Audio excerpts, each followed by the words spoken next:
আমার হাতে আছে 1 কিলো জাওয়ান শশার বীজ এবং এই বীজ আজকে জমিতে রোপণ করা হবে।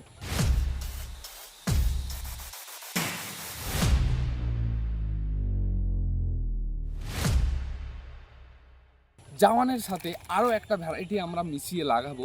কোন ভ্যারাইটি লাগাচ্ছি সেটাও দেখাবো। তার আগে বলি, টোটাল আজকে আমার যে জমিতে লাগানো হবে তার পরিমাণ হলো 100 শতক।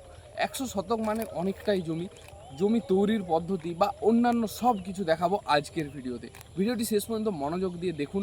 সবার আগে দেখুন এই যে 100 শতক জমি, এটা কিভাবে জমি প্রস্তুত হয়েছে, অর্থাৎ বীজ লাগানোর আগে কি কি পদ্ধতি অবলম্বন করা হয়েছে, তারপর কোন বীজ লাগাচ্ছি সেটাও আপনাদের সামনে আলোচনা করব। তো চলুন শুরু করা যাক। আগাছাযুক্ত পড়ে থাকা জমিকে সর্বপ্রথম ট্রাক্টরের মাধ্যমে রোটার দিয়ে নিতে হবে, যাতে মাটিটা ঝুরঝুরে হয়ে যায়। মাটি যত ঝুরঝুরে হবে তত চাষের উপযোগী হবে।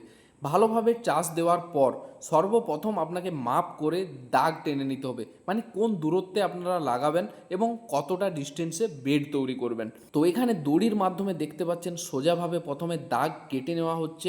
দাগ কেটে নেওয়ার পর যে ছোট পাওয়ার টিলারগুলো রয়েছে এগুলোর মাধ্যমে ভালোভাবে একটা নালা টাইপের করে নেওয়া হচ্ছে এবং এই নালার যে সাইড রয়েছে এই সাইডেই বীজ রোপণ করা হবে। এইটা একদিন আগে অর্থাৎ বিকেলের দিকে আমরা রেডি করে রেখেছি এবং আগামীকাল সকালে এটার মধ্যে আমরা বীজ রোপণ করব। তো এই যে দেখুন একটা নালা এবং এটা হচ্ছে অপর নালা, যেটা করা হয়েছিল পাওয়ার টিলারের মাধ্যমে আমি দেখিয়েছিলাম।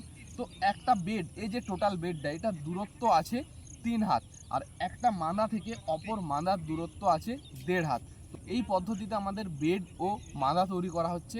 বাকি তেমন কিছু পদ্ধতি অবলম্বন করা হয়নি এবং জমি তৈরির সময় তেমন কিছু রাসায়নিক সারও আমরা ব্যবহার করছি না। এরপর দেখুন এই যে টোটাল জমি ছিল সেটাতে প্রতি 1.5 হাত অন্তর, মানে একটা মাদা থেকে অপর মাদার দূরত্ব রাখা হচ্ছে 1.5 হাত এবং মাদা তৈরি করা হচ্ছে, আর এই মাদাতেই কিন্তু বীজ দেওয়া হবে। তো দেখুন কম্বিনেশনটা কিভাবে লাগাচ্ছি, অর্থাৎ কোন কোন বীজ একসাথে লাগাচ্ছি। প্রথমত 4টা জাওয়ান নিয়েছি, কারণ এই যে টোটাল জমি 100 শতক, কতটা লাগবে এখনও বোঝা মুশকিল, তাই যে পরিমাণে বীজ লাগবে সেই অনুযায়ী আমরা লাগাবো। প্রথমত 4টা জাওয়ানের সাথে 2টো বিরাট মিক্স করছি এবং 2টো সঞ্চিতা, মানে মোট প্রথমে আমরা 8 প্যাকেট বীজ একসাথে কেটে নিচ্ছি এবং একসাথে মিক্স করে কেটে তারপর লাগাবো।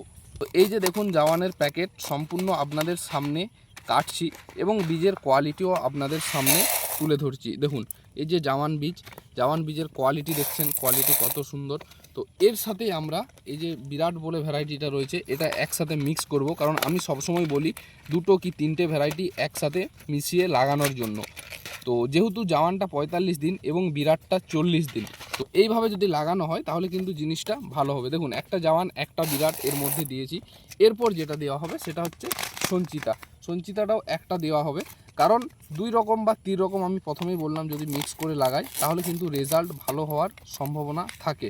তো একটা জাওয়ান, একটা বিরাট ও একটা সঞ্চিতা, দেখতে পাচ্ছেন 3টে বীজ একসাথে এইভাবে মিশিয়ে নিয়েছি। তো প্রথমে এইভাবে এই সব কোয়ালিটিগুলোকে একসাথে মিশিয়ে নেব, মানে জাওয়ান মোট 4টা দেবো এখানে, বিরাট 2টো এবং সঞ্চিতা একটা। তো এগুলো তাড়াতাড়ি আমি কমপ্লিট করে নিই।